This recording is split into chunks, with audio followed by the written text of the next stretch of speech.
ಬಂಡೆ ಮೇಲೆ ಡ್ರಿಲ್ಲಿಂಗ್ ಮಾಡುವ ವೇಳೆ ಬಂಡೆ ಕುಸಿತ. ಬಂಡೆ ಮೇಲಿಂದ ಕೆಳಗೆ ಬಿದ್ದು ವ್ಯಕ್ತಿ ಸ್ಥಳದಲ್ಲೇ ಸಾವು. ಇಬ್ಬರಿಗೆ ಗಂಭೀರ ಗಾಯ. ಇನ್ನು ತುಮಕೂರು ಜಿಲ್ಲೆ ಕೊರಟಗೆರೆ ತಾಲೂಕಿನ ಜೆಟಿ ಅಗ್ರಹಾರದಲ್ಲಿ ಬಿಜೆಪಿ ಮುಖಂಡ ಚಂದ್ರಶೇಖರ್ ಬಾಬು ಅಲಿಯಾಸ್ ಗ್ಯಾಸ್ ಬಾಬುಗೆ ಸೇರಿದ ರುದ್ರೇಶ್ವರ ಎಂ ಸ್ಯಾಂಡ್ ಕ್ರಷರ್ನಲ್ಲಿ ಬಂಡೆ ಬ್ಲಾಸ್ಟ್ ಮಾಡುವುದಕ್ಕಾಗಿ ಬಂಡೆ ಮೇಲೆ ನಿಂತು ಡ್ರಿಲ್ಲಿಂಗ್ ಮಾಡುವ ವೇಳೆ ಬಂಡೆ ಬಿರುಕು ಬಿಟ್ಟು 50 ಅಡಿ ಮೇಲಿನಿಂದ ಕಲ್ಲುಗಳ ಸಮೇತ ಕೆಳಗೆ ಬಿದ್ದು ವ್ಯಕ್ತಿ ಸ್ಥಳದಲ್ಲಿ ಸಾವನ್ನಪ್ಪಿದ್ದಾನೆ.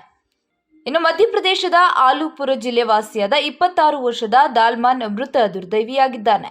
ಇನ್ನುಳಿದ ಅಶೋಕ್ ಹಾಗೂ ಸೌಧರ್ ಸಿಂಗ್ಗೆ ಕಿವಿ ಮತ್ತು ತಲೆಗೆ ಗಂಭೀರ ಗಾಯವಾಗಿದ್ದು ಜಿಲ್ಲಾಸ್ಪತ್ರೆಯಲ್ಲಿ ಚಿಕಿತ್ಸೆ ನೀಡಲಾಗುತ್ತಿದೆ.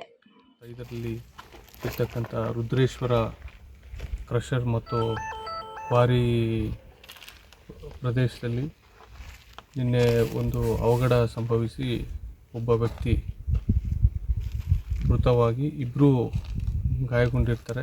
ಈ ಒಂದು ಕಲ್ಲು ಗಣಿಗಾರಿಕೆ ಮಾಡುವಂಥ ಸಂದರ್ಭದಲ್ಲಿ ಮೇಲಿಂದ ಮಣ್ಣು ಕುಸಿದು ಅವರು ಮೇಲಿಂದ ಕೆಳಗಡೆ ಬಿದ್ದಿರ್ತಾರೆ.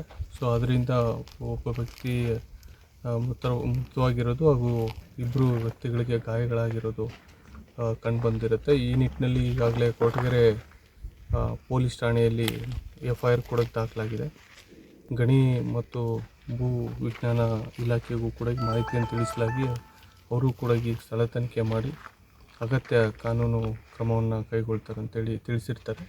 ಹಾಗೂ ಈಗಾಗಲೇ FIR ಕೂಡ ಆಗಿರೋದ್ರಿಂದ ಇದ್ರ ಬಗ್ಗೆ ಕಠಿಣವಾದಂಥ ತನಿಖೆ ಮಾಡಿ ತಪ್ಪಿತಸ್ಥರು ವಿರುದ್ಧ ಕ್ರಮ ಕೈಗೊಳ್ಳುತ್ತಾರೆ.